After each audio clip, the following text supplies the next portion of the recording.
हरे कृष्णा। सभी वैष्णव भक्तों के चरणों में दंडवत प्रणाम। देवशयनी एकादशी व्रत कथा। आषाढ़ मास की शुक्ल पक्ष की एकादशी तिथि को देवशयनी एकादशी का व्रत किया जाता है। इसी दिन से चतुर्मास का आरंभ भी हो जाता है। इस दिन संसार के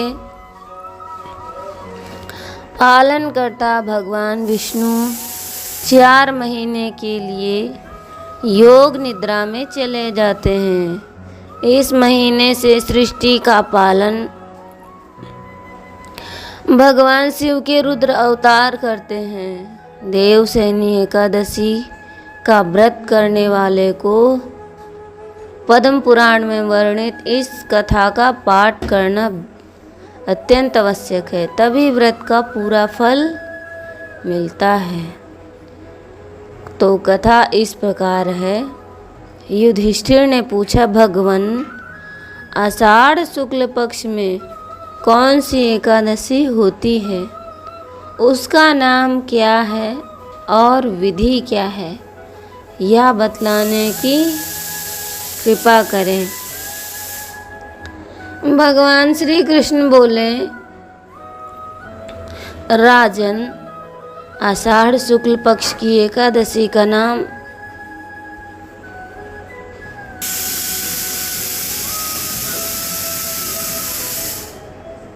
मैं उसका वर्णन करता हूँ। वह महान पुण्यमयी स्वर्ग एवं मोक्ष प्रदान करने वाले, सब पापों को हरने वाली तथा उत्तम व्रत है। आषाढ़ शुक्ल पक्ष में शयनी एकादशी के दिन जिन्होंने कमल पुष्प से कमल लोचन भगवान विष्णु का पूजन तथा एकादशी का उत्तम व्रत किया है, उन्होंने तीनों लोक और तीनों सनातन देवताओं का पूजन कर लिया। हरिशयनी एकादशी के दिन मेरा एक स्वरूप राजा बलि के यहाँ रहता है और दूसरा क्षीर सागर में शेषनाग की सैया पर तब तक शयन करता है जब तक आगामी कार्तिक की एकादशी नहीं आ जाती। आषाढ़ शुक्ल एकादशी से लेकर कार्तिक शुक्ल एकादशी तक मनुष्य को भली भांति धर्म का आचरण करना चाहिए। तो भगवान कह रहे हैं कि आषाढ़ शुक्ल पक्ष की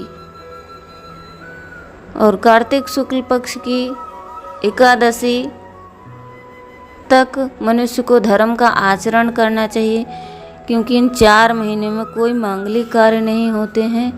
तो इसमें भक्ति करनी चाहिए, भगवान की सेवा करनी चाहिए, भक्तों का संग करना चाहिए।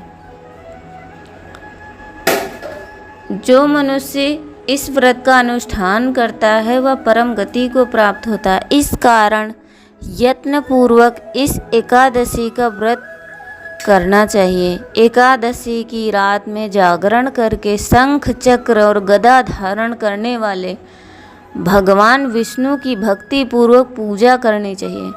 ऐसा करने वाले पुरुष के पुष्प की गणना करने में चतुर्मुख ब्रह्मा जी भी असमर्थ हैं। राजन, जो इस प्रकार भोग और मोक्ष प्रदान करने वाले सर्व पापाहर एकादशी के उत्तम व्रत का पालन करता है, वह जाति का चांडाल होने पर भी संसार से मेरा प्रिय करने वाला है। जो मनुष्य दीपदान पलाश के पत्ते पर भोजन और व्रत करते हुए चौमासा व्यतीत करते हैं, वे मेरे प्रिय चौमासे में भगवान विष्णु सोए रहते हैं। इसीलिए मनुष्य को भूमि पर शयन करना चाहिए।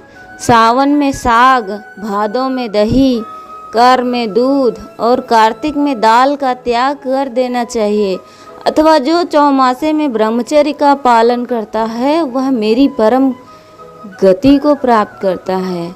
राजन, एकादशी के व्रत से ही मनुष्य सब पापों से मुक्त हो जाता है।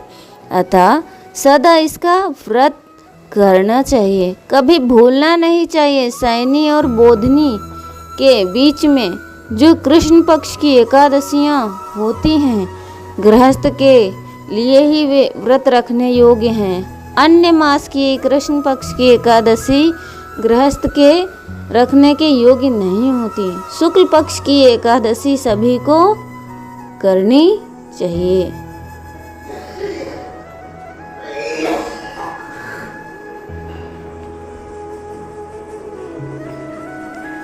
तो ये होते हैं नियम, और अब हम कथा का श्रवण करेंगे। देवशयनी एकादशी व्रत कथा। देवशयनी एकादशी व्रत कथा का वर्णन खुद भगवान श्री कृष्ण ने किया है। शास्त्रों के अनुसार भगवान श्री कृष्ण ने इस वृत्तांत को धर्मराज युधिष्ठिर को सुनाया। पौराणिक कथाओं के अनुसार सतयुग में मानधाता नामक एक चक्रवर्ती राजा राज्य करते थे। मानधाता के राज्य में प्रजा सुखी थी। एक बार उनके राज्य में 3 साल तक वर्षा नहीं हुई, जिस कारण से भयंकर अकाल पड़ गया था। अकाल से चारों ओर त्रासदी का माहौल बन गया था।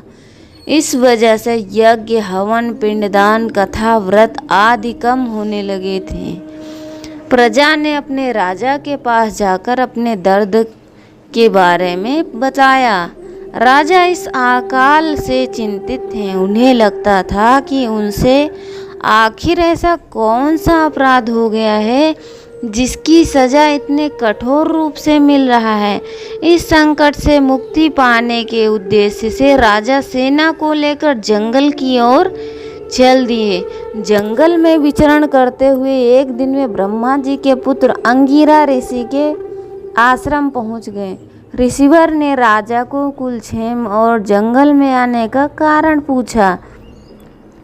राजा ने हाथ जोड़कर कहा कि मैं पूरी निष्ठा से धर्म का पालन करता हूँ, फिर भी राज्य की ऐसी हालत क्यों है?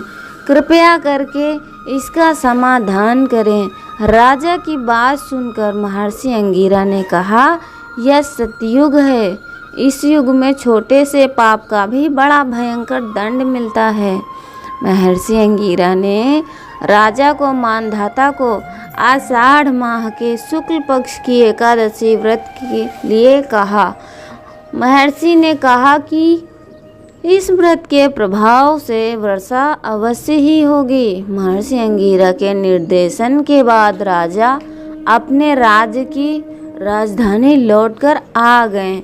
उन्होंने चारों वर्णों सहित पद्म एकादशी की विधिपूर्वक व्रत किया, जिसके बाद राज्य में मूसलाधार वर्षा हुई। ब्रह्मवैवर्त पुराण में देवशयनी एकादशी के विशेष महत्व का वर्णन किया गया है। मान्यता है कि देवशयनी एकादशी के व्रत से भक्त की सभी मनोकामनाएं पूर्ण होती हैं। तो आषाढ़ मास की शुक्ल पक्ष की एकादशी को देवशयनी एकादशी कहा जाता है। इससे आषाढ़ी एकादशी, पद्मा एकादशी और हरिशयनी एकादशी के नाम से भी जाना जाता है। इस बार देवशयनी एकादशी 6 जुलाई यानी कि आज रविवार को रहेगा।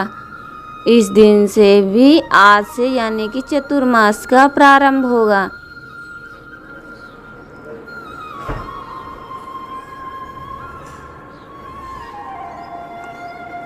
यह चतुर्मास के 4 महीने पूजा पाठ, ध्यान, अनुष्ठान के लिए शुभ माने जाते हैं। देवशयनी एकादशी से भगवान क्षीर सागर में 4 महीने के लिए योग निद्रा में चले जाते हैं। तो हम अब अगली कथा को श्रवण करेंगे। तब तक के लिए श्रवण करें, भजन करें, भगवान की सेवा करें, भक्तों का संग करें। हरे कृष्णा।